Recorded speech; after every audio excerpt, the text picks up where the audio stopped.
হারাম একটা সামান্য একটা হারাম ঠুনকো একটা খেলাকে নিয়ে সারা বিশ্ব কি করতেছে দেখেন নাই?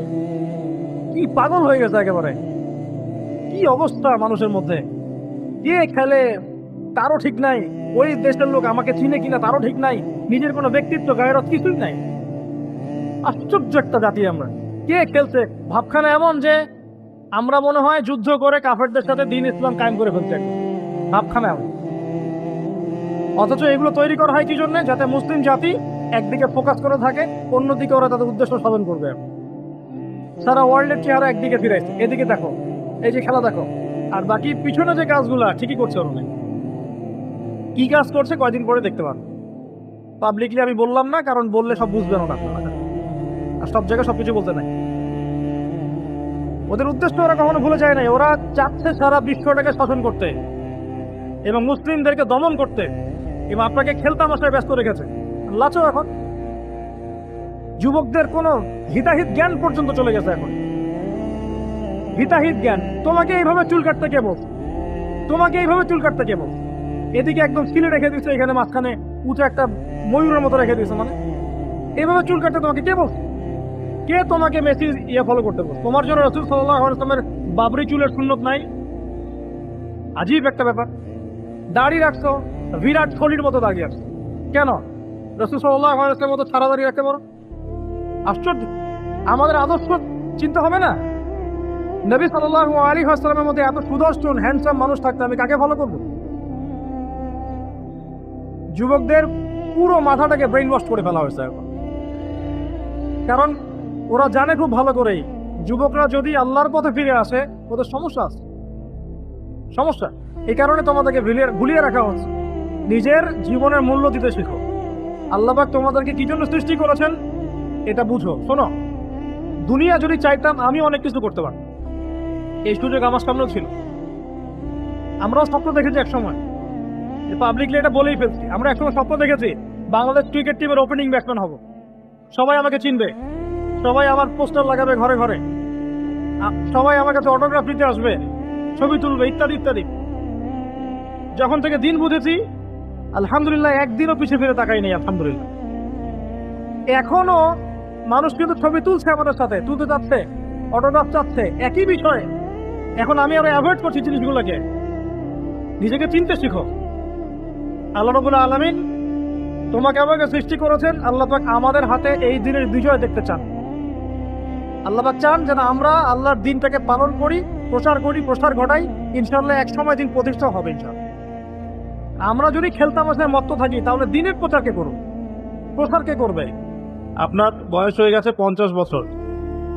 যদি আজকে রাত্রে একটু সততার সাথে ঠান্ডা মাথায় চিন্তা করেন যে 50 বছরের মধ্যে কত সময় আপনি অযথাই নষ্ট করেছেন, আমি চ্যালেঞ্জ করলাম আপনি পাবেন মিনিমাম 10 থেকে 20 বছর সময় নষ্ট করে ফেলেছেন। এই 50 বছরের জীবনে আপনি টেলিভিশন দেখেছেন 3 থেকে 4 বছর। এই 50 বছরের হায়াতে আপনি শুধু টেলিভিশনই দেখেছেন 3 থেকে 4 বছর। চায়ের দোকানে আড্ডা পিটিয়েছেন এরকম 2 বছর। বন্ধুদেরকে নিয়ে গল্প করেছেন, বাইক নিয়ে ঘুরেছেন, এখানে ওখানে আড্ডা পিটিয়েছেন অহেতুক আরো 2 বছর। 2 বছর গার্লফ্রেন্ডের পিছনে নষ্ট করেছেন। যেখানে সাহাবায়ে কেরাম কি করতেন জানেন? খাবার খাওয়ার সময় সাহাবায়ে কেরাম রাদিয়াল্লাহু আনহুম খেয়াল রাখতেন কোন খাবারগুলো খেলে সময় কম লাগবে। তারা এমন খাবার খেতেন যে খাবার খেলে সময় কম লাগবে, তাড়াতাড়ি খাওয়া যাবে, তাড়াতাড়ি ইবাদত করা যাবে।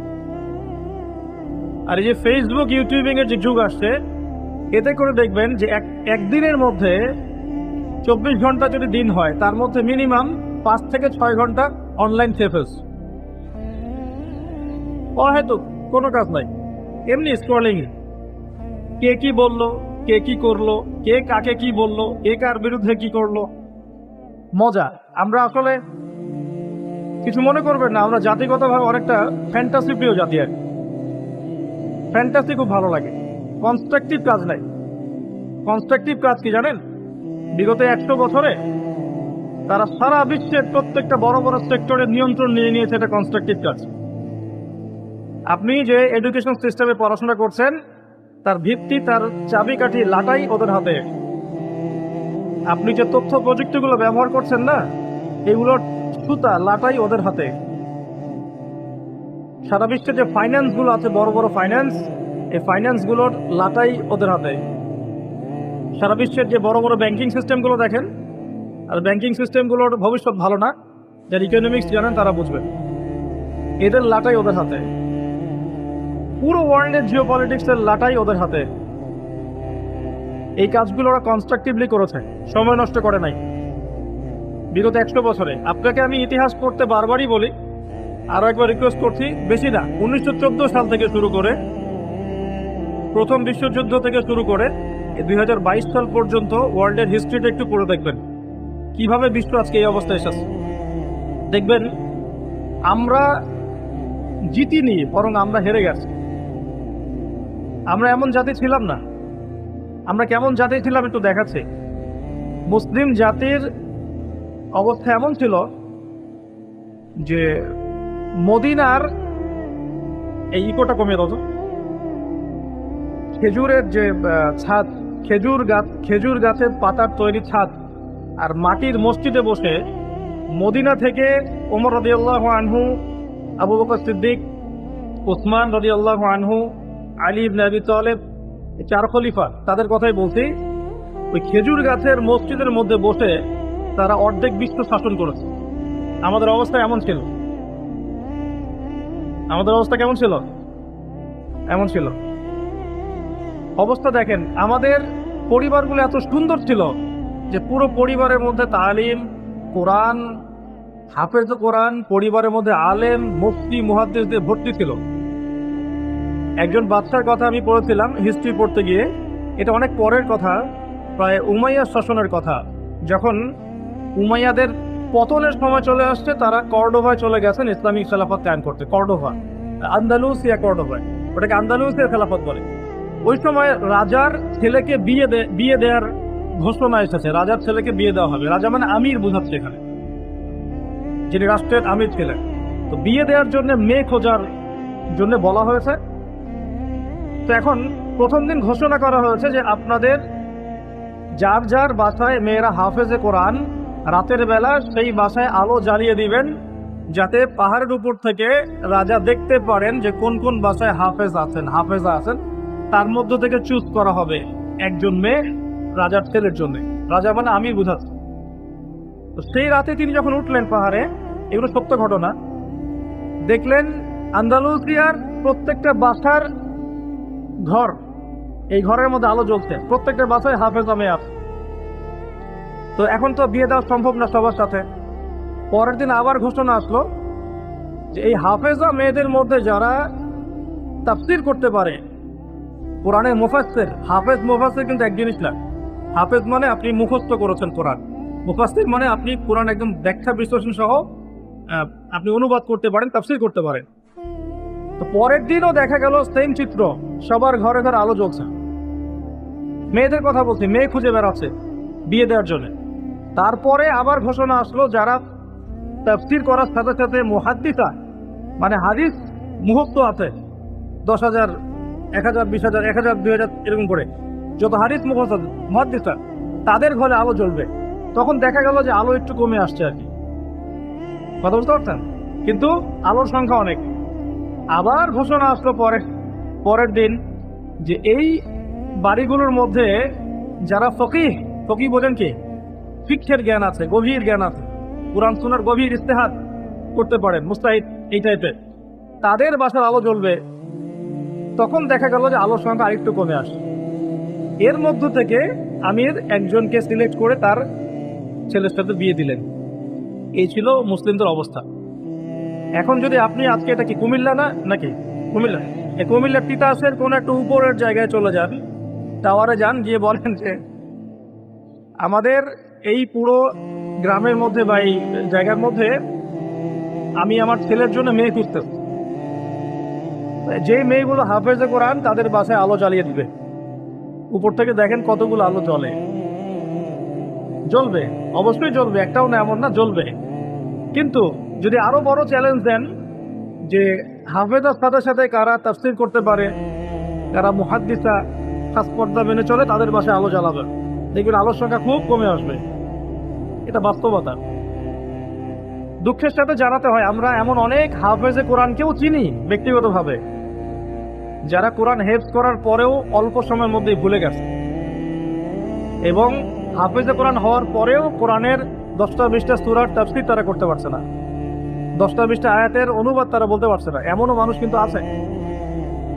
ঠিক আছে, তো আমাদের অবস্থা কিন্তু এমন ছিল না। আমরা এই বিশ্বকে নেতৃত্ব দিয়েছি এক সময়, সুদীর্ঘ প্রায় 1250 বছর। কত বছর? যে জাতি তার শেকড় চিনে না, যে জাতি তার ইতিহাস জানে না, তাদেরকে তো মোটিভেটেড করা খুব সহজ, ডিমোটিভেটেড করা সহজ। আমাদের তরুণ প্রজন্ম এখন ওয়ার্ল্ড কাপের হিস্ট্রি জানে, এই ব্রাজিল আর্জেন্টিনার হিস্ট্রি জানে, মেসি নেইমারের হিস্ট্রি জানে। দাঁড়ান, এগুলোর প্রয়োজন নাই, এটা কোনো প্রয়োজন নেই। আমাদের তরুণ প্রজন্ম এদের হিস্ট্রি জানে, নায়ক নায়িকাদের হিস্ট্রি জানে, গায়ক গায়িকার হিস্ট্রি জানে। ওই যে পতিতা, যেটা আধুনিক পতিতা আর কি, যারা সরাসরি পতিতা ভিত্তিতে জড়িত না থাকলেও মানুষকে উৎসাহিত করে, উদ্বুদ্ধ করে, অশ্লীলতার ফেরিওয়ালা, তাদের হিস্ট্রি জানে। বলিউড হলিউডের হিস্ট্রি জানে।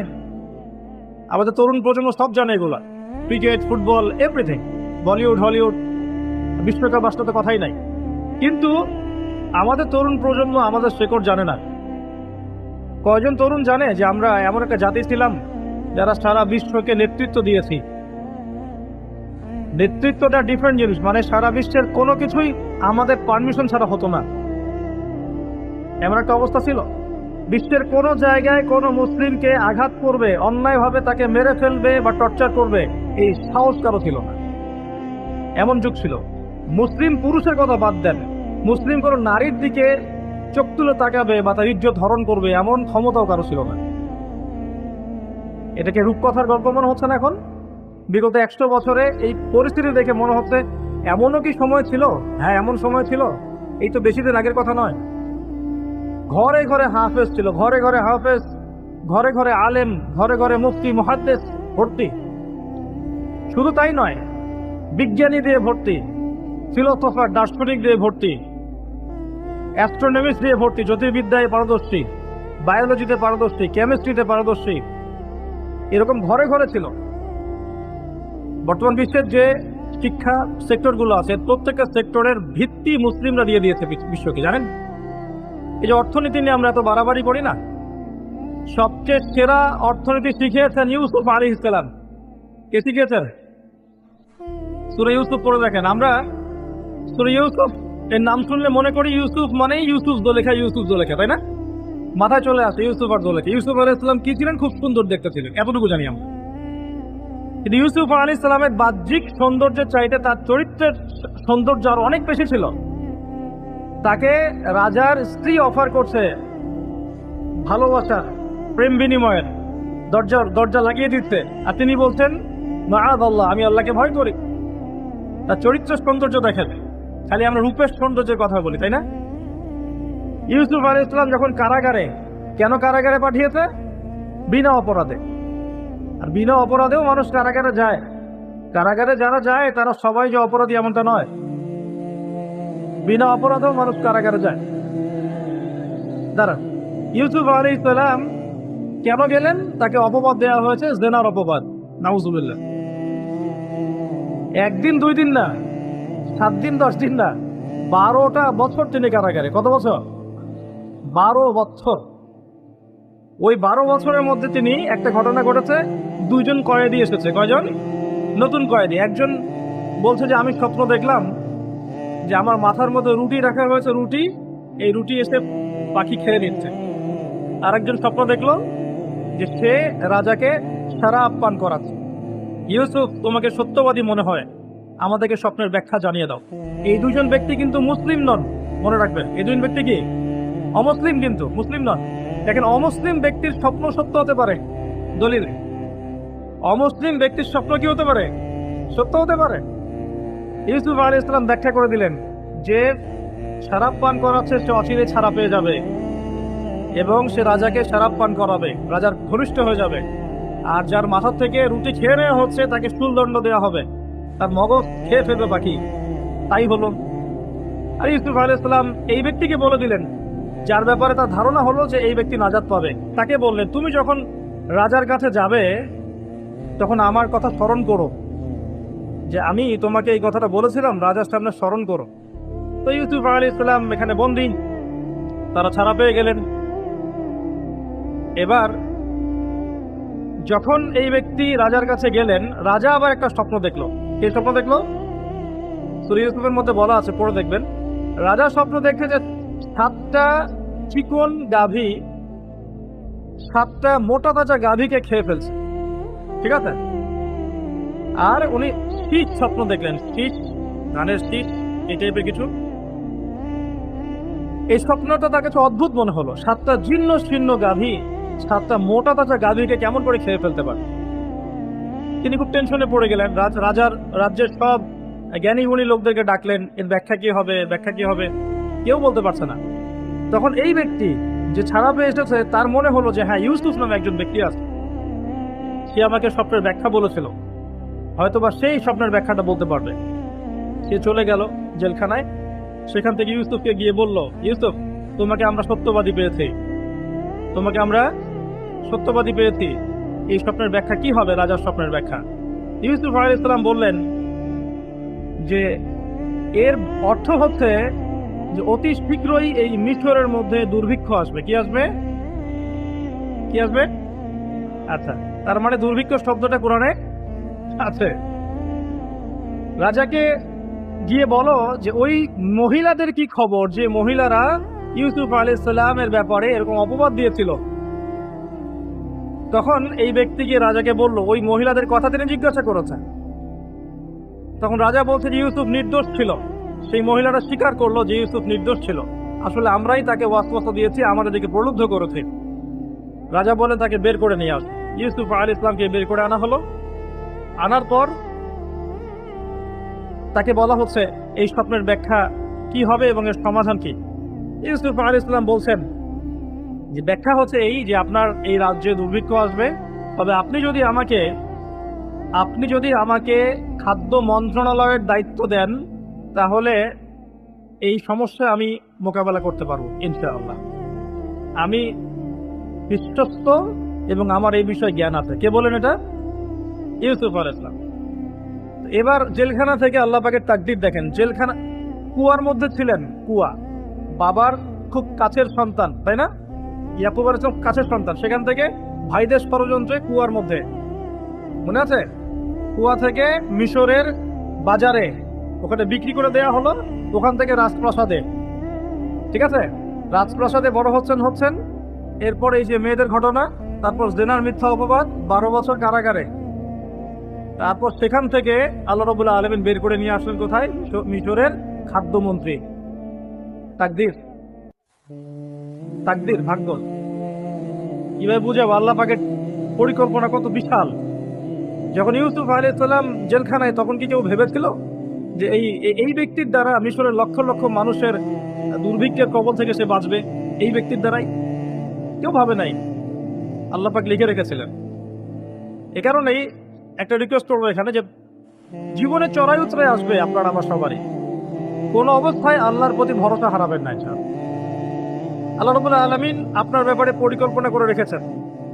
আপনার মনের মধ্যে যদি সততা থাকে, অনেস্ট একটা মন থাকে, ইনশাআল্লাহ আপনি দুনিয়াতেও সফল হবেন, পরকালে সফল হবেন ইনশাআল্লাহ। আপনি যদি সৎ হন, মনের থেকে যদি আপনি সৎ হন, আল্লাহর কাছে আপনি সৎ হন, সারা দুনিয়া মিলে আপনার কোনো ক্ষতি করতে পারবে না ইনশাআল্লাহ। আর আপনি যদি অসৎ হন, মনের মধ্যে অসততা থাকে, দুনিয়ার মানুষ বাহবা দিলেও একদিন ধরা খাবেন ইনশাআল্লাহ। এটা বাস্তব, এর বাইরে যাবে না ইনশাআল্লাহ। দেখেন, ইউসুফ আলাইহিস সালাম দায়িত্ব চাচ্ছেন, আমাকে দায়িত্ব দেন, আমি এই বিষয়টা ভালো বুঝি। আল্লাহ পাক তাকে এই যে খাদ্য মন্ত্রণালয় নিয়ে আসলেন। ইউসুফ আলাইহিস সালামের হাতে পরবর্তীতে দুর্ভিক্ষের কবল থেকে পুরো মিশরবাসী বেঁচে গেল এবং লক্ষ লক্ষ মানুষের জীবন বেঁচে গেল আলহামদুলিল্লাহ। তাহলে অর্থনীতির মূল মন্ত্র শিক্ষা পেলাম না? কোরআনে আছে না? এখনো সামনে আমরা এই শব্দগুলো শুনতে পারছি না? সমাধান পেতে হলে কোরআনে আসতে হবে। যে সমাধান পেতে চান, কোরআনে আসতে হবে, যদি না আসেন এটা আপনার ইখতিয়ার, পরবর্তীতে এর ফলাফল আমাদেরকে ভোগ করতে হবে। আল্লাহ পাক আমাদের সবাইকে কোরআন এবং সুন্নাহ মাফিক জীবন গড়ার তৌফিক দান করুন। একটা খালি পয়েন্ট বললাম, দেখেন ইকোনমিক্সের দুরবস্থা দূর করারও ফর্মুলা কোরআনে পাওয়া গেছে। আগেকার মুসলিমদের অবস্থা বলছি, জ্যোতির্বিজ্ঞান নিয়ে অনেক কথা হয় না, এই গ্রহে নাসাই পাঠাচ্ছে সেই পাঠাচ্ছে, ভালো করে পড়ে দেখবেন জ্যোতির্বিজ্ঞানের মূল নীতিগুলো সূত্রগুলো দিয়েছে মুসলিমরা। মেডিকেল সায়েন্স নিয়ে অনেক কথা হয়, মেডিকেল সায়েন্স এগিয়ে যাচ্ছে, মেডিকেল সায়েন্সের মূল নীতিগুলো দিয়েছে মুসলিমরা। এই কেমিস্ট্রি তোমরা পড়ো পর্যায় সারণে, মূলনীতি দিয়েছে মুসলিমরা। এই যে আমরা যে ল্যাপটপ চালাই, ইন্টারনেট চালাই, হ্যাঁ ডিজিটাল যত কিছু চালাই, এর জন্য প্রয়োজন হচ্ছে অ্যালগরিদম। কিসের অ্যালগরিদম? এই অ্যালগরিদম আবিষ্কার করেছে মুসলিমরা। এই অ্যালগরিদম যদি মুসলিমরা আবিষ্কার না করতো, আপনি ল্যাপটপ চালাতে পারতেন না, কিছুই করতে পারতেন না। এর বেস দিয়েছে কে? মুসলিমরা। এই যে ম্যাথামেটিক্স নিয়ে এত ফকর করি, ম্যাথামেটিক্স, তাই না? এর বেইজও মুসলিমদের থেকে এসেছে। আপনারা কি জাবর ইবনে হাইয়ানের নাম শুনেছেন? আচ্ছা বাদ দেন তার কথা। আপনারা কি ইমাম রাজির নাম শুনেছেন? আচ্ছা, ফিলোসফি দর্শন এর মূলনীতি দিয়েছেন তিনি। অনেক ইবনে সিনার নাম শুনেছেন? চিকিৎসা বিজ্ঞান পুরো ভিত্তি দিয়েছেন তিনি। আর এই যে পলিটিক্যাল সিস্টেম যেটা আমরা ওয়ার্ল্ড পলিটিক্স যেটা আমরা বলি, এর ভিত্তি দিয়েছেন কে জানেন? ওমর ইবনুল খাত্তাব রাদিয়াল্লাহু আনহু। কে দিয়েছেন? এই যে প্রশাসনিক দিক, এই মন্ত্রণালয় সেই মন্ত্রণালয়, এটা স্টার্ট করেছিলেন কে জানেন? সর্বপ্রথম ওমর রাদিয়াল্লাহু আনহু। আমরা অনেকে জানি না। আমি এটাই বলছিলাম আপনাদেরকে যে যে জাতি তার শেকড় চিনে না, তাকে ডিমোটিভেটেড করা খুব সহজ। আমরা যদি হিস্ট্রি পড়া শুরু করি, ইতিহাস পড়ি, কোরআন সুন্নাহর পাশাপাশি আমরা দেখব বিশ্বের প্রত্যেকটা বড় বড় সেক্টরের মূল নীতি স্থাপন করে গেছে কারা? মুসলিমরা। তাহলে এখন কেন আমরা এই জায়গায় আসলাম? কি কারণ? আমি একটু কারণটা বলি আপনাদেরকে। মন খারাপ করছেন কি? নিজেদের চেহারাটা আয়নায় দেখতে হয়।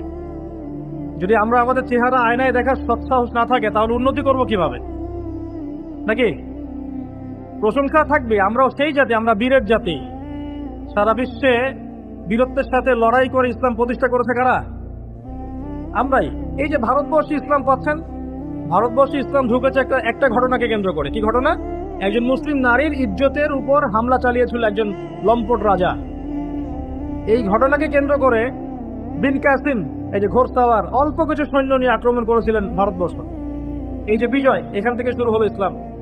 তারও আগে চিটাগাং আছেন, চিটাগাং চট্টগ্রাম, এই চিটাগাং রোড দিয়ে, এই পোর্ট দিয়ে আরবরা বাণিজ্য করত। ওই দিক দিয়ে ইসলাম ঢুকেছে একদিক দিয়ে। আবার সুফি পীর মাশায়েখরা ছিলেন, তারা এখানে ইসলাম প্রচার করেছেন। তিনভাবে ইসলাম ঢুকেছে উপমহাদেশে। ইসলাম পেতেন না এগুলো। দেখুন কেন হলো এই অবস্থা। বিকজ ওই সময়ে একটা মুসলিম পরিবারের মধ্যে কোরআনের হাফেজ থাকতো। পাওয়া যায় এখন সব পরিবারে রেয়ার। আমরা মনে করি যার ব্রেন সবচেয়ে খারাপ ওকে হাফেজি মাদ্রাসা দেওয়া লাগবে, আর যার ব্রেন খুব ভালো ওকে আমরা দিব ইঞ্জিনিয়ারিং ডক্টর। আমরা শিক্ষাটাকে ভাগ করে ফেলেছি। একটা হচ্ছে দুনিয়ার শিক্ষা, একটা হলো আখিরাতের শিক্ষা, তাই না? অথচ শিক্ষা তাকেই বলে যে আমার দুনিয়াও দিবে আখিরাতও দিবে, এর নাম শিক্ষা। আর এই শিক্ষা কোথায় আছে? কোরআন সুন্নাহয় নাই। কোরআন সুন্নাহ শেখার পরে যদি আমি ডক্টর হই, ইঞ্জিনিয়ার হই, কোনো সমস্যা আছে? কোনো সমস্যা নাই। আমরা এটাকে ভাগ করে ফেলেছি। আমরা অর্থনীতিও ভাগ করে ফেলেছি। মসজিদে আমি পাক্কা মুসল্লি, দেখবেন মসজিদে মাশাআল্লাহ পাক্কা মুসল্লি, নামাজে পড়তে পড়তে একদম সেজদার দাগ পড়ে গেছে। যেই ব্যবসা করতে গেল মাপে কম, যেই ব্যবসা করতে গেল দেখবেন যে মজুদদারি, যেই ব্যবসা করতে গেল ওই যে স্টক করতেছে অন্যায়ভাবে, কৃত্রিম সংকট তৈরি করতেছে, যেই চাকরি করতে গেল ঘুষ, যেই আপনার ডিল করতে যাচ্ছে ইকোনমিক সেক্টরে সুদ। তো অর্থনৈতিক জীবনটাকে আলাদা করে ফেললাম। ওইটা দুনিয়ার জীবন, এটা হচ্ছে আমার পরকালের জীবন। ভাবখানে এমন হয়। আমাদের আকীদা চেঞ্জ করতে হবে। অর্থনৈতিক জীবন কি ইসলাম থেকে আলাদা নাকি? আপনি 5 ওয়াক্ত নামাজ পড়ছেন আলহামদুলিল্লাহ, এখন যদি সুদ খান তাহলে কি পার পাবেন? তাহলে অর্থনীতি ইসলামের সাথে সম্পৃক্ত না। সহজ কথাটা বোঝাতে পারি না। ইভেন আমরা যদি অন্যদের সাথে ডিল করতে চাই বিশ্বে, তখনও ইসলাম ফলো করতে হবে, আদারওয়াইজ সমস্যা আছে। এমন তন্ত্র মন্ত্র মতবাদের চর্চাও করা যাবে না যে মতবাদগুলো কোরআন সুন্নাহ সরাসরি বিরোধী। করা যাবে? করা যাবে না। তো আমাদের জীবনটা পরিপূর্ণটাই ইসলাম, পূর্ণাঙ্গটাই ইসলাম, এখানে আংশিকতার সুযোগ নাই। আল্লাহ এই কথাটা বোঝার তৌফিক দান করুন। আজকের মাহফিলে একটা কথাও যদি নিয়ে যেতে পারেন, ইসলাম হচ্ছে একটা পরিপূর্ণ জীবন ব্যবস্থা না। এখানে আপনি সব পাবেন এবং সব পালন করতে আপনাকে বলাও হয়েছে। আল্লাহ পাক কোথায় বলেছেন? আমি দলিল দিচ্ছি, 1 নম্বর দলিল দিচ্ছি যে ইসলাম পরিপূর্ণ জীবন ব্যবস্থা। কোথায় আছে? সূরা মাইদা 3 নম্বর আয়াত। কত নম্বর? সূরা মাইদা 3 নম্বর। আল্লাহ পাক বলছেন, বিসমিল্লাহির রহমানির রহিম, আল্লাহ বলছেন, আল ইয়াউমা আকমালতু লাকুম দীনাকুম ওয়া আতমামতু আলাইকুম নি'মাতি ওয়া রাদিতু লাকুমুল ইসলাম দীনান। আল্লাহ বলছেন, কে বলছেন? আল্লাহ পাক বলছেন, আমি তোমাদের জন্য দ্বীন ইসলামকে পরিপূর্ণ করে দিলাম। কি করে দিলাম? পরিপূর্ণ মানে কি? যেখানে সবকিছু নাই, তাই না? পরিপূর্ণ মানে কি? যেখানে সবকিছু আছে। তার মানে জীবনের প্রতিটা বিষয়ের হেদায়েত কোথায় আছে? ইসলামে আছে। ওয়া আতমামতু আলাইকুম নি'মাতি, তোমাদের উপর আমার নিয়ামতকে পূর্ণতা দিলাম। ওয়া রাদিতু লাকুমুল ইসলাম দীনান, তোমাদের উপর দ্বীন ইসলামকে মনোনীত করে আমি আল্লাহ সন্তুষ্ট হয়ে গেলাম। সুবহানাল্লাহ। তো দিন পরিপূর্ণ না? তার মানে ইসলাম পরিপূর্ণ কিনা? এখন এই ইসলাম আল্লাহর কাছে একমাত্র দিন, অন্য করে দিন চলবে? এটা যে একমাত্র দিন, তার দলিল কোথায়? দলিল আছে সূরা আলী ইমরানের 19 নম্বর আয়াতে। কত নম্বর? আলী ইমরান 19 নম্বর। আল্লাহ পাক বলছেন, ইন্নাদ দীনা ইনদাল্লাহিল ইসলাম, জেনে রাখো হে মানুষ, নিশ্চয়ই আল্লাহর কাছে একমাত্র গ্রহণযোগ্য দিন, তার নাম কি? ইসলাম। আল্লাহ পাক এই সূরার মধ্যে আবার বলছেন যে ইসলাম ছাড়া অন্য দিন পালন করলে কবুল হবে কিনা, আল্লাহই বলছেন। সেটা কোথায়? 85 নম্বর আয়াত। কত নম্বর আয়াত? 85। আল্লাহ পাক বলছেন যে ওয়ামাই ইয়াবতাগি গায়রাল ইসলামি দীনান ফালা ইউকবাল মিন, যদি কেউ ইসলাম ছাড়া অন্য কোনো দিন তালাশ করে, কোশ্চিন কালেও তার কাছ থেকে কবুল করা হবে না। তার 3টা দলিল পেলেন। 1, আল্লাহর কাছে মনোনীত দিন কি? ইসলাম। এই ইসলাম পরিপূর্ণ কিনা? অবশ্যই পরিপূর্ণ। দলিল সূরা মাইদার আয়াত নাম্বার 3। আর এই ইসলাম বাদ দিয়ে অন্য দিন চলবে কিনা? উত্তর না। দলিল সূরা আলী ইমরানের 85। এখন আপনার আমার দায়িত্ব কি? সেটা আল্লাহ বলছেন সূরা বাকারায়। কোন সূরায়? সূরা বাকারায়। কোরআনের একটা আয়াত কিন্তু আরেকটা আয়াতের সাথে লিঙ্ক আপ হবে। এই মিলানোর যোগ্যতা আপনাকে তৈরি করতে হবে। মানে আমি বুঝাই একভাবে, এই যে আকাশের তারাগুলো দেখেন, আমরা সাধারণ চোখে যেটা দেখি সেটা হলো এটা তারাই, জাস্ট তারা, সুন্দর লাগে, তাই না? আসলে ব্যাপারটা এমন না। আসলে ব্যাপারটা হচ্ছে এই প্রত্যেকটা তারার সাথে অন্য তারার একটা জটিল এবং সূক্ষ্ম গাণিতিক একটা মিল আছে। যদি আপনি আমার সাথে কখনো তারা দেখতে আসতে পারেন, আমি দেখাবো ইনশাআল্লাহ। আকাশের তারা দেখা শিখতে হবে। দেখে মনে হয় যে খুব সুন্দর। আল্লাহ পাক সূরা মুলকের মধ্যে বলছেন, সূরা মুলক রাত্রেবেলা তেলাওয়াত করতে হয়, রাতে তারা ওঠে না, ওই রাতেই আল্লাহ বলছেন সূরা মুলক তেলাওয়াত করতে। কি মিল আছে দেখছেন?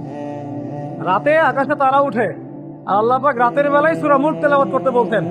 আর সূরা মুলকের মধ্যে আল্লাহ বলছেন যে আকাশের দিকে তাকাও, তাকিয়ে দেখো আল্লাহর এই সৃষ্টির মধ্যে কোনো খুঁত পাও কিনা, তোমার দৃষ্টি বারবার ব্যর্থ হয়ে ফিরে আসবে, কোনো ত্রুটি পাবে না। সুবহানাল্লাহ। এই তারাগুলোর মধ্যে জটিল একটা সূক্ষ্ম গাণিতিক মিল আছে। এক মিলিমিটার বা 1 সেন্টিমিটার মিলিমিটার যদি একটা থেকে দূরে সরে যায় বা কাছে চলে আসে, মহাবিশ্ব ধ্বংস হয়ে যাবে। জানেন বুঝাতে, এই যে পৃথিবী আর চাঁদের একটা দূরত্ব আছে না, এই দূরত্ব যদি একটু এগিয়ে আসে, চাঁদ যদি একটু কাছাকাছি চলে আসে বা পৃথিবী একটু কাছে চলে আসে, তাহলে এই পৃথিবীর বেশিরভাগ জায়গা সমুদ্রের পানি দিয়ে ডুবে যাবে। বুঝলেন না মনে হয়? আচ্ছা, বোঝার দরকার নাই, পরে বুঝেন, শুনে রাখেন। আছে আবার যদি চাঁদ একটু দূরে চলে যায়, তাহলে সমুদ্রের পানি অনেক শুকিয়ে যাবে, থাকবে না পানি। সূর্য যদি একটু কাছে চলে আসে, এক হাত যদি কাছে চলে আসে খালি, তাহলে পৃথিবীর অনেক বড় একটা অংশ মরুভূমি হয়ে যাবে। আর যদি সূর্য 1 হাত দূরে চলে যায়, তাহলে পৃথিবীর অনেক বড় একটা অংশ বরফে ঢেকে যাবে। একদম সূক্ষ্ম মিল আছে, সূক্ষ্ম গাণিতিক তত্ত্ব আছে। এমনি এমনি এটা আল্লাহ পাক সৃষ্টি করেন নাই তো। তারার কথা বলছিলাম কেন? তারাগুলো একটা একের সাথে মিলালে আপনি পথ খুঁজে পাবেন। ঠিক একইভাবে কোরআনের একটা আয়াত অন্য আয়াতের সাথে মিলাতে পারলে আপনি হেদায়েত খুঁজে পাবেন। আপনাকে মিলিয়ে দেখাচ্ছিলাম। আল্লাহ বলছেন সূরা আলী ইমরান 19 নম্বর আয়াত, দ্বীন ইসলাম আল্লাহর কাছে একমাত্র দিন। এই ইসলাম পরিপূর্ণ কিনা? আল্লাহ সূরা মাইদা 3-এ বলছেন হ্যাঁ পরিপূর্ণ। এই ইসলাম ছাড়া অন্য দিন চলবে কিনা? আবার আলী ইমরানের 85-তে গিয়ে বলছেন চলবে না। এই ইসলাম কিনে আমাদের কি করতে হবে? আল্লাহ এটা বলছেন সূরা বাকারায় গিয়ে। কি বলছেন? উদখুলু ফিস সিলমি কাফা, তোমরা পরিপূর্ণরূপে ইসলামে প্রবেশ করো। বুঝতে পারলেন? ইসলাম কেন্দ্রিক আমাদের দায়িত্ব কি? পরিপূর্ণরূপে ইসলামে প্রবেশ করো। এখন ভিত্তি কি? দুইটা। তারাক্তু ফিকুম আমরাইন, দুইটা বস্তু ছেড়ে গেলাম। নবীজি বলছেন লান তাদিল্লু মা তামাসসাকতুম বিহিমা, তোমরা কোনোদিন পথভ্রষ্ট হবে না যতদিন পর্যন্ত দুইটাকে রেখে আঁকড়ে ধরে থাকবে। এক নাম্বার কিতাব আল্লাহ, আল্লাহর কিতাব কোরআন, ও দুই নাম্বার সুন্নাতে নবীহি, নবীর সুন্নাহ। কোরআন এবং সুন্নাহকে কেন্দ্র করে ইসলাম, এটাতে পরিপূর্ণরূপে প্রবেশ করতে বলা হচ্ছে। আর আপনার সাথে আমার কথা, পরিপূর্ণ প্রবেশ মানে কি বোঝায়? আমি ইবাদত বন্দেগীর জীবনে পাক্কা মুসল্লি হব, অর্থনৈতিক জীবনে গিয়ে সুদ খাবো, আমি কি পরিপূর্ণ মুসলিম কিনা? সহজ কথা বলেন, পরিপূর্ণ মুসলিম কি? এদিকে আপনি তাহাজ্জুদ পড়ছেন, মাশাআল্লাহ, 5 ওয়াক্ত নামাজ পড়ছেন, নফল নামাজ পড়ছেন, রোজা রাখছেন, দান সৎকার করছেন, খুবই সুন্দর, মাশাআল্লাহ। কিন্তু কিন্তু আপনি অন্যের সম্পদ অন্যায়ভাবে হরণ করছেন, মুসলিম হবে পরিপূর্ণ?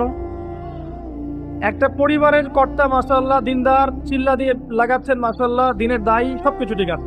এখন পরিবারের সেই লোকের স্ত্রী পর্দা করে না, ওই লোকের মেয়ে বেপর্দায় ঘোরাফেরা করে, ওই লোকের ছেলে মাদকাসক্ত, এই পরিবারটা কি পরিপূর্ণ ইসলামিক পরিবার কিনা?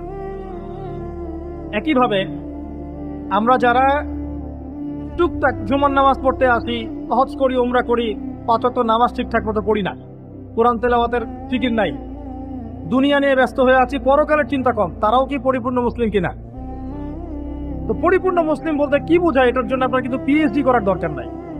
আপনি বুঝতে পারছেন যে আপনার জীবনের প্রতিটা কাজ কোরআন এবং সুন্নাহ মাফিক হলেই আপনি পরিপূর্ণ মুসলিম, আলহামদুলিল্লাহ।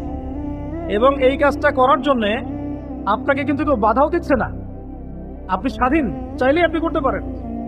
কেউ কি বাংলাদেশের প্রেক্ষাপটে কি ইসলাম পালন করতে কাউকে বাধা দেয়া হচ্ছে যে নামাজ পড়তে যাবেন না, দাড়ি রাখতে পারবা না, হ্যাঁ, তোমরা টাকনুর উপরে কাপড় তুলতে পারবা না, মেয়ে পর্দা করতে পারবে না? হ্যাঁ, ইনডাইরেক্টলি হয়তো কিছু কিছু মানুষ এরকম করছে হয়তো বা, কিন্তু ওদের সংখ্যা কিন্তু বেশি না, ওদের সংখ্যাও বেশি না, তাদের শক্তিও নাই।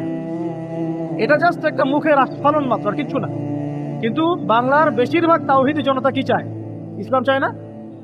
চায়। তো আপনি যদি প্র্যাকটিস করেন, কেউ কি বাধা দিবে? ওয়াদা করেন আজকে থেকে 5 ওয়াক্ত নামাজ ছাড়বেন না, বেহুদা অহেতুক কোনো ফাহেসা কাজে সময় নষ্ট করবেন না, নিজের গায়ের মধ্যে সুন্নত নিয়ে চলে আসবেন, পারবেন না ইনশাল্লাহ? দাড়ি ছেড়ে দিবেন ইনশাল্লাহ, গোফ ছোট করে ফেলবেন, টাকনুর নিচে কাপড় থাকলে উঠিয়ে ফেলবেন, পারবেন না? যদি কোনো হারাম সম্পর্ক থাকে আজকেই তওবা করে ফিরে আসবেন। ফিরে আসার সময় আবার বললেন না যে আজকে শেষ কথা, তোমার সাথে আর কথা হবে না, এই কাজ করতে যান না, তাহলে এই শেষ কথা আর শেষ হবে না, একদম ডিলেট, সাথে সাথে ডিলেট। যদি সুযোগ থাকে, অর্থনৈতিক সামর্থ্য আছে, পরিবারে গিয়ে বলবেন বা মেয়ের পরিবারে প্রস্তাব পাঠাবেন, যদি বিয়ে করার সুযোগ থাকে বিয়ে করে ফেলবেন। সুযোগ নাই, ডিসকানেক্টেড, কোনো দরকার নাই। এই নেক্সট গুলোতে ধোকা খাবেন না, এটা নেক্সট গুলোতে ধোকা। যখন একটা মানুষ জেনায় লিপ্ত থাকে তখন তার দোয়া আল্লাহ পর্যন্ত পৌঁছায় না তো, আর জেনা ছেড়ে দিলে পরে আপনার দোয়া ডাইরেক্ট আল্লাহর কাছে পৌঁছাবে ইনশাআল্লাহ। প্রমাণ নেবেন? দলিল দিব? দিচ্ছি, শোনেন। 3 ব্যক্তি, কয় ব্যক্তি? 3 ব্যক্তি চলছে পথ, হঠাৎ ঝড় এসেছে, একটা গুহার মধ্যে ঢুকেছে, গুহার মুখ বন্ধ হয়ে গেছে, একদম বন্ধ, বের হওয়ার কোনো জায়গা নাই। এটা সত্য ঘটনা, রাসূল সাল্লাল্লাহু আলাইহি সাল্লাম বলেছেন। এখন তারা বলছেন তো বের হওয়ার তো কোনো অপশন নাই, কিভাবে বের হবো আমরা? একজন বলছে তাহলে একটা কাজ করি, চলো আমাদের নেক আমলের ওসিলা করে আল্লাহর কাছে দোয়া করি। কিসের ওসিলা? আমরা এই যে দোয়া করার জন্য হুজুর ডাকি, তাই না? আসেন 40টা, এই যে 1 বছরই 3 দিন 7 দিন করি না, নিজের দোয়া নিজে করা শিখেন। আপনার কি চাওয়া সেটাকে আমি বুঝতে পারবো নাকি? এরকম একটা ঘটনা আছে, হুজুরকে ডেকেছে দোয়া করতে, হুজুর পুরো দোয়াটাই 1 বচনে করেছে, আল্লাহ আমাকে হেদায়েত দাও, আমাকে রিজিক দাও, আমাকে হেফাজত করো। আর মুসল্লি সব বলতে আমিন আমিন আমিন। দিন শেষে লাভকার হলো হুজুরের, জিলাপিও আমি পেলাম, দোয়া আমার কবুল হলো, সবই তো আমার হলো, এবং শেষে হাদিয়াও তো আমি পেলাম। এটা তো আপনাকে করতে হবে। তো এই 3 ব্যক্তি দোয়া করছে নিজের নেক আমলের ওসিলা দিয়ে দোয়া করলে দোয়া কবুল হয়। এখানে কি বলে দিব কোন কোন ক্ষেত্রে দোয়া করলে দোয়া কবুল হয়? শোনেন, আগে হালাল খাইতে হবে, দোয়া কবুল হবে। দোয়া কবুল হওয়াতে হলে আগে হালাল খেতে হবে, হারাম খেলে দোয়া কবুল হবে না। আর আমরা এখন সুদের যুগে বাস করি না, সবাই সুদখোর হয়ে যাচ্ছে দিন দিন। আর সুদ যে এখন এত সূক্ষ্ম, আমি ইনশাল্লাহ আপনাদেরকে কোনো একটা পরিবেশে যেখানে আমি এডুকেটেড শ্রেণীর মানুষ পাবো ইনশাল্লাহ, সেখানে আমি শুধু অর্থনীতি নিয়ে কথা বলবো ইনশাল্লাহ। এখানে আপনি বুঝতে পারবেন যে কত সূক্ষ্ম সুদ চলছে এখন, কত সূক্ষ্ম।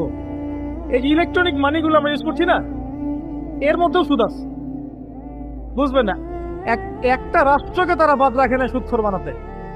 যদি আমাদের রাষ্ট্রের কোনো লোন প্রয়োজন হয়, আমরা যদি ওয়ার্ল্ড ব্যাংকের কাছে যাই বা IMF এর কাছে যাই, সুদ ছাড়া কোনো লোন তারা দিবে না, কখনো দিবে না। এবং এটা ফোর্সফুলি করবে তারা, সুদ ছাড়া আপনি বেরিয়ে হতে পারবেন এখান থেকে। তো পরে আসছে ওইদিকে, আমি ওইদিকে আসছি না।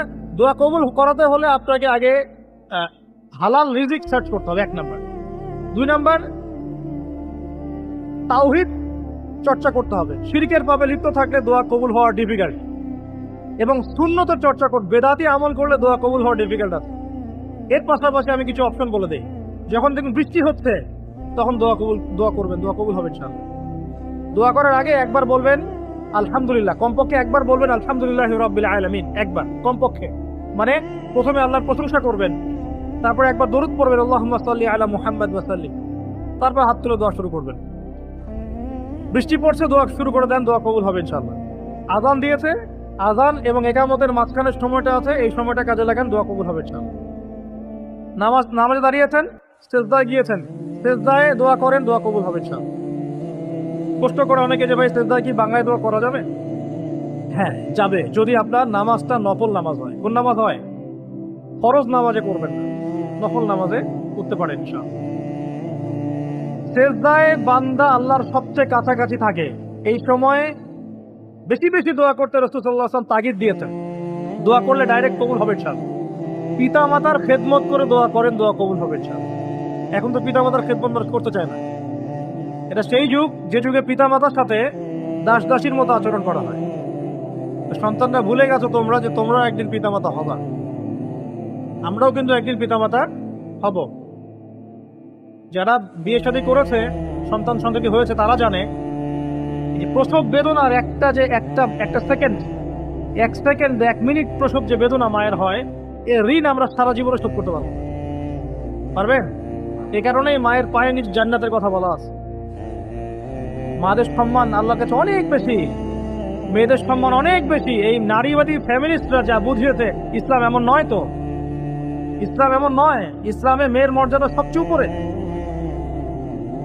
একজন নারীর, মনে করেন আপনি বাসায় আছেন, কেউ যদি বাইরে থেকে ফুটা দিয়ে বাসার ভিতরে দেখে, কথা বুঝতে পারছেন?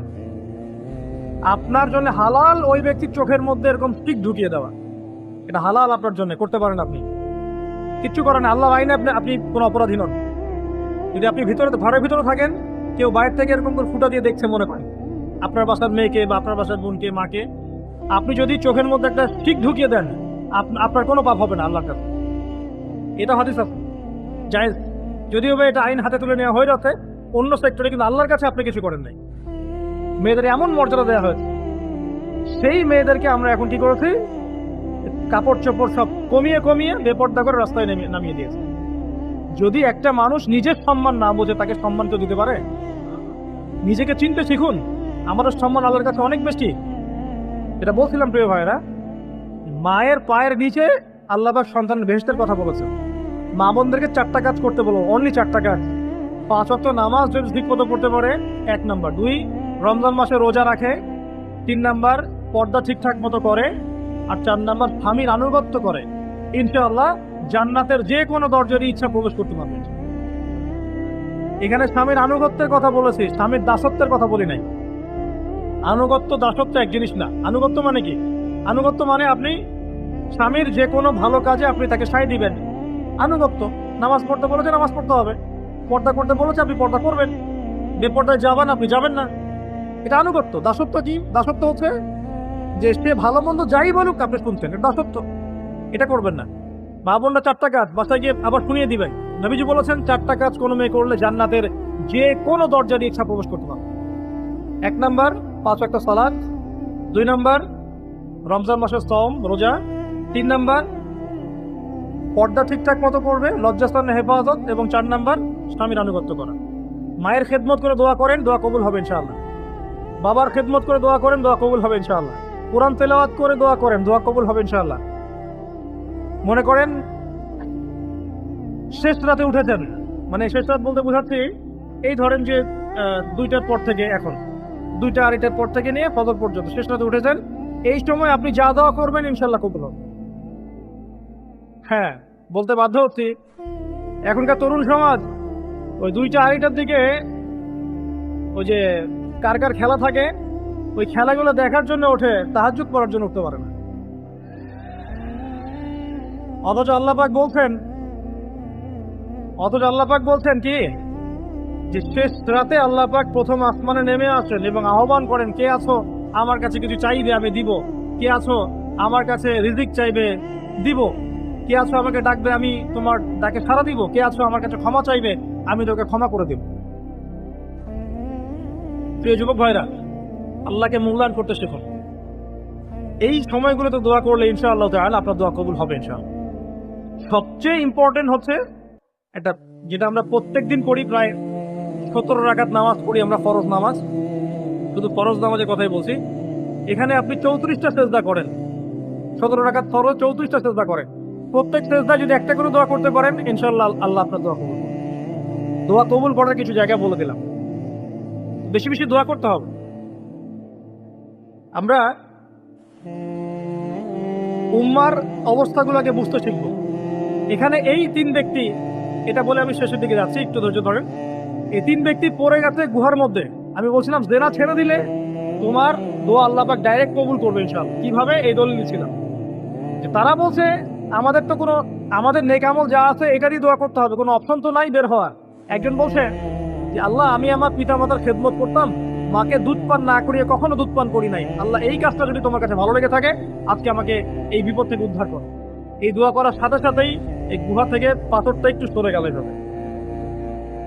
আর জড়বস্তু আল্লাহ পাকের হুকুম মানে, আল্লাহ পাকের হুকুম মানে না খালি 2টা শ্রেণীর মানুষ, এক হচ্ছে মানুষ আর একটা জিন জাতি। এই পুরো প্রকৃতি আল্লাহ পাকের হুকুম মেনে চলে। আর জড় বলতে আসলে কিছু নাই, যদি আমি বোঝানোর জন্য জড় বলেছি, আল্লাহ পাকের হুকুমে সবকিছু জীবন্ত। এই যে মাটিতে আমরা বসে আছি না এখন, এই মাটি কিয়ামতের মাঠে সাক্ষী দিবে যে এখানে মাহফিল হয়েছিল। হ্যাঁ, ওইখানে বসে তুমি টিকটক করেছো, লেকচার শুনো নাই ভালো করে। একটা মাহফিলে যাচ্ছিলাম, দেখলাম যে এখন স্টেজে উঠি নাই, ওই সুযোগে দেখলাম যুব সমাজ রাস্তার পাশে দাঁড়িয়ে সিগারেট খাচ্ছে, ব্রেক নিচ্ছে আর কি, 4 সিগারেটের ব্রেক। হুজুর আসলে আলোচনা শুনবো। এখানে এসে যদি আমরা মানে কোরআন সুন্নাহর বাইরে কোনো কাজ করি, এই মাটি আবার সাক্ষী দিবে। এটা দলিল কোথায় আছে? তোরা জিলজাল পড়ে দেখবেন, তোরা জিলজালের মধ্যে দলিল আছে যে আল্লাহ পাকের হুকুমে এই জমিন কথা বলবে ইনশাআল্লাহ, আল্লাহ পাক হুকুম করবে। জি, তো একটু সরে গেল ওই পাথর, তারপরের ব্যক্তি দোয়া করছে, আল্লাহ আমার একজন কাজের লোক ছিল, সেই কাজের লোক কিছু টাকা পেত, টাকা না নিয়ে বেচারা চলে গেছে, আমি ওই টাকা দিয়ে কিছু পশু কিনেছি, এই পশুগুলো কিনে আমি পালন করেছি, অনেক দিন পর সেই ব্যক্তি এসেছে আমার টাকা দাও। তখন আমি বলেছিলাম যে এই যতগুলো পশু দেখছো সব তোমার। সেই লোক বলছে আমার সাথে কি ঠাট্টা করছো? বলছে না, ঠাট্টা করছি না, তোমার টাকা দিয়ে আমি পশু কিনেছিলাম, এই প্রজনন হতে হতে হতে আজকে এতগুলো হয়েছে, সব তোমার, নিয়ে যাও। আল্লাহ, কলিজা দেখেন, আসলে দান করার জন্য কলিজা লাগে, টাকা লাগে না। আল্লাহর পথে দান করার জন্য কলিজা লাগে, টাকা লাগে না। আর কিছু মনে করবেন না, আমি বিভিন্ন মাহফিলে যাচ্ছি, একটা কমন দৃশ্য দেখি এই কালেকশনের। আমার জানা নাই যেভাবে নাম লিখিয়ে কোনো কালেকশন নবীর যুগ থেকে হয়েছে, আমার জানা নেই। বরং কতটুক দিয়েছে এটা গোপন রাখলেই ভালো। কে দিয়েছে, কত দিয়েছে জানানোর কোনো দরকার নেই, দিয়েছে নিয়ে চলে আসবে, শেষ। আমরা কাকে সন্তুষ্ট করার জন্য দেই? আল্লাহ জানলেই তো যথেষ্ট, কি দরকার জনগণ জানতেই হবে আমি 5,000 টাকা দিয়েছি? এটা আমার লাভটা কি? নেকি উল্টারও কমে গেল। উল্টা 7 শ্রেণীর মানুষ, একটা হাদিস আছে, 7 শ্রেণীর মানুষ কিয়ামতের মাঠে আরশের ছায়া পাবে। কিসের ছায়া পাবে?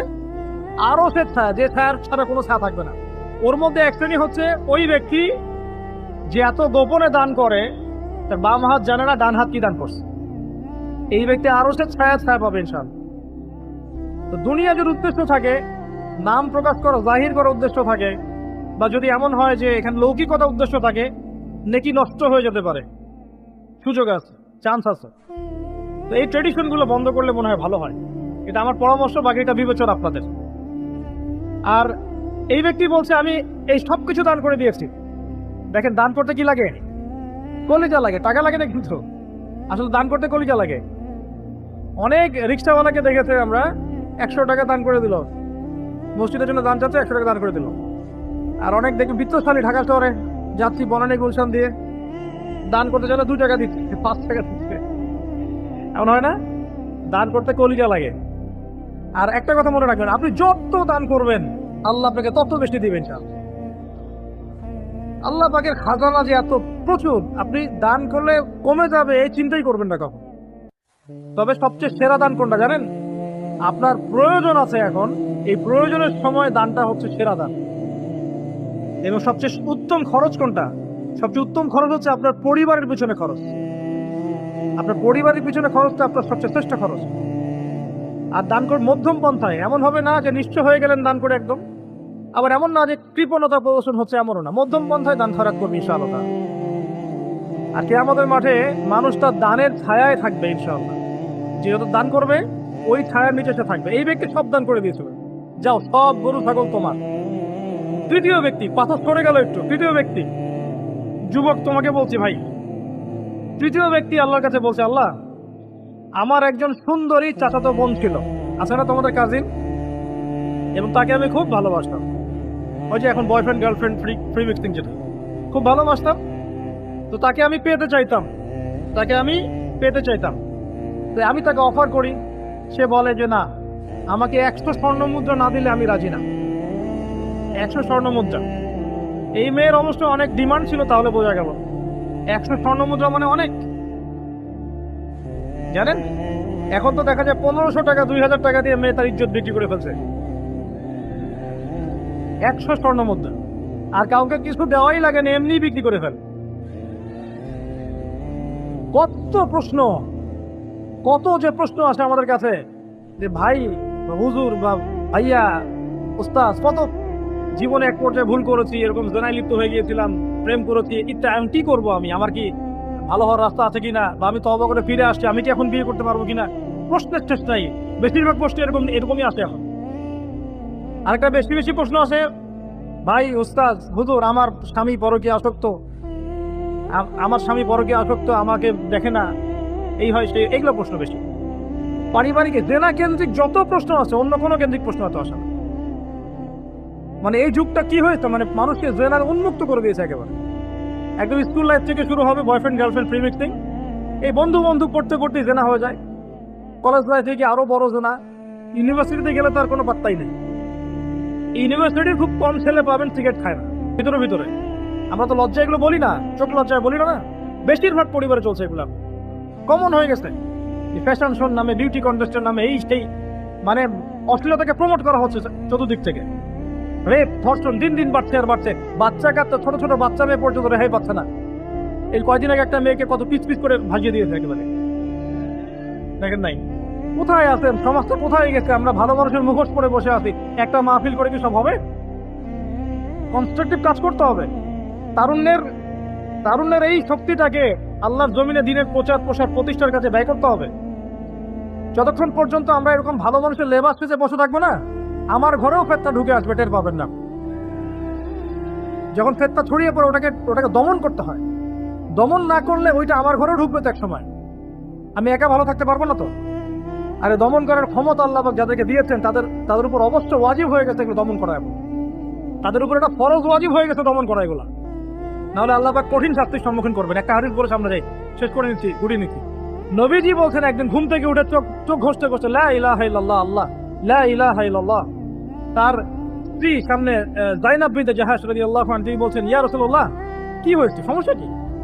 নবীজি বলছেন ওয়াইলুল লিল আরব, আরবদের জন্য ধ্বংস, মিন শাররি কাদ ইকতারাব, কি ভয়ঙ্কর ফিতনা ধেয়ে আসছে। তখন তার স্ত্রী বলছেন ইয়া রাসূলুল্লাহ আনুহলিকু ওয়া ফিনা সালিহুন, আমাদের মধ্যে সৎ মানুষ ভালো মানুষ থাকা অবস্থাতেও কি আমরা ধ্বংস হয়ে যাব? নবীজি বলছেন বালা, অবশ্যই, নাম, হ্যাঁ অবশ্যই ধ্বংস হবে। ইযা কাসুরাতুল খাবাস, যখন সমাজের মধ্যে অশ্লীলতাকে ছড়িয়ে পড়া হবে। যখন সমাজের মধ্যে অশ্লীলতা বেহায়াপনা ছড়িয়ে পড়বে, আলেম জালেম সব ধ্বংস হয়ে যাবে। এই সময় এখন আসে নাই? আসে নাই? হারাম একটা সামান্য একটা হারাম থুনকো একটা খেলাকে নিয়ে সারা বিশ্ব কি করতেছে দেখেন নাই? কি পাগল হয়ে গেছে একেবারে, কি অবস্থা মানুষের মধ্যে। কে খেলে তারও ঠিক নাই, ওই দেশের লোক আমাকে চিনে কিনা তারও ঠিক নাই, নিজের কোনো ব্যক্তিত্ব গায়েরও কিছুই নাই। আশ্চর্য একটা জাতি আমরা। কে খেলছে? ভাবখানা এমন যে আমরা মনে হয় যুদ্ধ করে কাফেরদের সাথে দ্বীন ইসলাম কায়েম করে ফেলছে একদম, ভাবখানা এমন। অথচ এগুলো তৈরি করা হয় কি জন্য? যাতে মুসলিম জাতি একদিকে ফোকাস করে থাকে, অন্যদিকে ওরা তাদের উদ্দেশ্য সাধন করবে। সারা ওয়ার্ল্ডের চেহারা একদিকে ফিরাইছে, এদিকে দেখো, এই যে খেলা দেখো, আর বাকি পিছনে যে কাজগুলা ঠিকই করছে ওরা। কি কাজ করছে কয়দিন পরে দেখতে পাবো। পাবলিকলি আমি বললাম না, কারণ বললে সব বুঝবেন না, আর সব জায়গায় সবকিছু বলতে নাই। ওদের উদ্দেশ্য ওরা কখনো ভুলে যায় নাই। ওরা চাচ্ছে সারা বিশ্বটাকে শাসন করতে এবং মুসলিমদেরকে দমন করতে, এবং আপনাকে খেলতামাশায় ব্যস্ত রেখেছে। লাচো এখন যুবকদের কোনো হিতাহিত জ্ঞান পর্যন্ত চলে গেছে। এখন হিতাহিত জ্ঞান, তোমাকে এইভাবে চুল কাটতে কে বল? তোমাকে এইভাবে চুল কাটতে কে বল? এদিকে একদম ছিলে রেখে দিচ্ছ, এখানে মাঝখানে উঁচু একটা ময়ূরের মতো রেখে দিচ্ছ, মানে এইভাবে চুল কাটতে তোমাকে কে বল? কে তোমাকে মেসির ফলো করতে বল? তোমার জন্য রাসূল সাল্লাল্লাহু আলাইহি ওয়াসাল্লামের বাবরি চুলের সুন্নত নাই? আজীব একটা ব্যাপার। দাড়ি রাখতো, বিরাট থলির মতো দাঁড়িয়ে আসতো, কেন? রাসূল সাল্লাল্লাহু আলাইহি ওয়াসাল্লামের মতো সারা দাড়ি রাখতে পারো? আশ্চর্য। আমাদের আদর্শ চিন্তা হবে না? নবী সাল্লাল্লাহু আলাইহি ওয়াসাল্লামের মধ্যে এত সুদর্শন হ্যান্ডসাম মানুষ থাকতে আমি কাকে ফলো করবো? যুবকদের পুরো মাথাটাকে ব্রেইন ওয়াশ করে ফেলা হয়েছে এখন। কারণ ওরা জানে খুব ভালো করেই, যুবকরা যদি আল্লাহর পথে ফিরে আসে ওদের সমস্যা আছে, সমস্যা। এই কারণে তোমাদেরকে ভুলিয়ে রাখা হচ্ছে। নিজের জীবনের মূল্য দিতে শিখো। আল্লাহ পাক তোমাদেরকে কি জন্য সৃষ্টি করেছেন এটা বুঝো। শোনো, দুনিয়া যদি চাইতাম আমি অনেক কিছু করতে পারতাম, এই সুযোগ আমার সামনেও ছিল। আমরাও স্বপ্ন দেখেছি এক সময়, পাবলিকলি এটা বলেই ফেলছি। আমরা একসময় স্বপ্ন দেখেছি বাংলাদেশ ক্রিকেট টিমের ওপেনিং ব্যাটসম্যান হব, সবাই আমাকে চিনবে, সবাই আমার পোস্টার লাগাবে ঘরে ঘরে, সবাই আমার কাছে অটোগ্রাফ নিতে আসবে, ছবি তুলবে, ইত্যাদি ইত্যাদি। যখন থেকে দিন বুঝেছি, আলহামদুলিল্লাহ একদিনও পিছিয়ে ফিরে তাকাই নেই, আলহামদুলিল্লাহ। এখনো মানুষ কিন্তু ছবি তুলছে আমাদের সাথে, তুলতে চাচ্ছে, অটোগ্রাফ চাচ্ছে, একই বিষয়। এখন আমি অ্যাভয়েড করছি জিনিসগুলোকে। নিজেকে চিনতে শিখো। আল্লাহ রাব্বুল আলামিন তোমাকে আমাকে সৃষ্টি করেছেন, আল্লাহ পাক আমাদের হাতে এই দিনের বিজয় দেখতে চান। আল্লাহ পাক চান যেন আমরা আল্লাহর দিনটাকে পালন করি, প্রসার ঘটাই। ইনশাআল্লাহ এক সময় দিন প্রতিষ্ঠা হবে ইনশাআল্লাহ। আমরা যদি খেলতামাশায় মত্ত থাকি তাহলে দিনের প্রচার কে করবে? প্রসার কে করবে? আর সব কি ওলামায়ে কেরামের দায়িত্ব? সাধারণ মানুষের কোনো দায়িত্ব নাই? সবাই এখন এই যে ডক্টর হতে চান, ইঞ্জিনিয়ার হতে চান, ভালো কথা, হন। এবং সবসময় দেখা যায় আলেম ওলামাদের সবার ভুল ধরার চেষ্টা করতে থাকেন। আপনি নিজে আলেম হচ্ছেন না কেন? তাহলে আপনি নিজে আলেম হন না কেন? নিজে একজন মুফতি হচ্ছেন না কেন? নিজে একজন মুহাদ্দিস হচ্ছেন না কেন? এতই যদি ভুল ধরতে পারে অনলাইনে, আপনি নিজে একজন আলেম হয়ে দেখান না কেন? তারপর দুইটা কথা বলেন জাতির সামনে, দেখেন মানুষ কিভাবে রিসিভ করে। কত সহজ এই কাজটা। নিজে কিছু করছেন না, সারাদিন মানুষের পিছনে লেগে আছেন। দেখবেন কিছু মানুষ আছে এই মুসলিম সমাজের মধ্যেই, আমি তো লম্বা করে ফেলছি হয়তো বা, মুসলিম সমাজের মধ্যেই কিছু মানুষ ইসলামের লেবাস পোশাক পরেই আছে, কিন্তু এরা মুসলিমদেরকে ছোটখাটো বিষয়ে ব্যস্ত রেখেছে। হাত বাঁধা, রফুলিয়া দেন, জোরে আমিন, পায়ে পা, এই কিছু কিছু সিলি বিষয়ের জন্য বলছি যে বড় বড় বিষয়গুলো বাদ দিয়ে ছোটখাটো বিষয়গুলো কিনে উম্মাকে ইখতিলাফে ব্যস্ত রেখে দিয়ে ভাবখানে এমন যেন ইসলামের সব বিষয় প্রতিষ্ঠা হয়ে গেছে, এখন এই 4টা বিষয় বাকি আছে। ভাবখানে এমন, অথচ সারা ওয়ার্ল্ডের মধ্যে ইসলাম আস্তে আস্তে সংকুচিত হয়ে গেছে। আমরা কবে স্মার্ট হব? প্রিয় ভাইরা, মনে রাখবেন আমরা সবাই মিলেই মুসলিম জাতি। পলিটিক্যাল লিডার্স আছেন, প্রশাসনের লোক আছেন, আমাদের যুবক যুবতী, তরুণ তরুণী, সবাই মিলেই আমরা এই উম্মা জাতি। আমরা কেউ কারো শত্রু নই, কেউ কারো দুশ্মন। সবার মধ্যে ভালো কিছু পাবেন, ভালো নিয়ে নেন, খারাপটা ছেড়ে দেন। উম্মাকে ঐক্যবদ্ধ করার চেষ্টা করেন। এই ছোটখাটো বিষয়গুলোকে একবেলা বন্ধ করেন, আল্লাহর ওয়াস্তে বন্ধ করেন। বড় বড় বিষয়গুলোর দিকে ফোকাস করেন। তরুণদেরকে শিক্ষিত করেন, আদর্শ পরিবার করেন, শিক্ষা অর্জন করেন, জ্ঞান অর্জন করেন, বড় আলেম স্কলার হন, বিশ্বকে নেতৃত্ব দেন। পলিটিক্স করলে ভালো করে করেন, যাতে করে আপনার দ্বারা দুনিয়ার দিনের খেদমত হয়। আলহামদুলিল্লাহ, ইকোনমিক্স হলে ভালো করে হন, বিজ্ঞানী হলে বড় বিজ্ঞানী হন, মানে আপনি বড় শব্দ দেখেন, ইয়াং জেনারেশনকে নিয়ে আসেন ইসলামের দিকে, তাদের দ্বারা ইনশাআল্লাহ ইসলামের বিজয় হবে। ওই যুবক বলছে, আল্লাহ আমার এই চাচাতো বোনকে পেতে চাইতাম, সে 100 স্বর্ণ মুদ্রা চেয়েছে। 100 স্বর্ণ মুদ্রা সে বহুত কষ্ট করে অর্জন করে শেষ পর্যন্ত দিল। দেওয়ার পর বলছে এখন আমাকে দাও। এখন সে প্রস্তুত, শুরু করবে, মানে দুজন কাছাকাছি এসে গেছে, এবার সেক্সুয়াল সম্পর্ক শুরু হবে কেবল। এই হওয়ার সময় এই মেয়ে বলে বসছে যে হে আল্লাহর বান্দা, আমি আমার সতীত্ব এতদিন পর্যন্ত হেফাজত করেছি, আল্লাহর দোহাই লাগে আমার সতীত্বটা নষ্ট করুন। কে বলছে? এই মেয়েটা বলছে। এবার এই ছেলে তাৎক্ষণিক সেখান থেকে উঠে গেল। হাদিসে এমন শব্দ এসেছে যে সেই ছেলে ওই মেয়ের মানে মাঝখানে বসে পড়েছে, ওখান থেকে সে উঠে গেল, উঠে স্বর্ণমুদ্রাও নিল না, স্বর্ণমুদ্রা রেখে দিয়ে সে আল্লাহর ভয় সেখান থেকে উঠে চলে আসলো, জেনা করলো না। সে বলছে, আল্লাহ ওই কাজটা যদি আমি তোমার ভয়ে করে থাকি, তুমি যদি জানো, আজকে এই পাথরটা এখান থেকে সরিয়ে দাও। আল্লাহ পাক সেই পাথরটা পুরো সরিয়ে দেবে। চাক্ষুষ মৃত্যুর হাত থেকে আল্লাহ পাক বাঁচালেন কোন সিলায়, জেনা থেকে দূরে থাকার অবস্থা। প্রিয় যুবক ভাই এবং যুবতীদেরকে বলবো, চারিত্রিক পবিত্রতা হেফাজত করেন, আল্লাহর রাস্তায় নিজের জীবনটাকে পবিত্র করেন, দিনের এলেম অর্জন করেন, বেশি বেশি আমল করেন, ভালো কাজে ব্যস্ত থাকেন, সমাজ কল্যাণমূলক কাজ করেন, বেশি ভালো কাজে ব্যস্ত থাকেন, খারাপ সার্কেলের সাথে মিশিয়েন না, ভালো সার্কেলে মিশেন, আলেম ওলামার সাথে সম্পর্ক রাখেন, মাদ্রাসার সাথে একটু যোগাযোগ রাখেন, দিনী হালাকাগুলোয় বসেন, এই অহেতুক ফাহেজা কাজগুলোতে সময় নষ্ট করেন না, কোরআন তেলাওয়াত করেন, বেশি বেশি করেন, দিনী বইপত্র পড়েন, এই যে ভ্রাম্যমাণ লাইব্রেরিগুলো আছে না, বই পড়েন।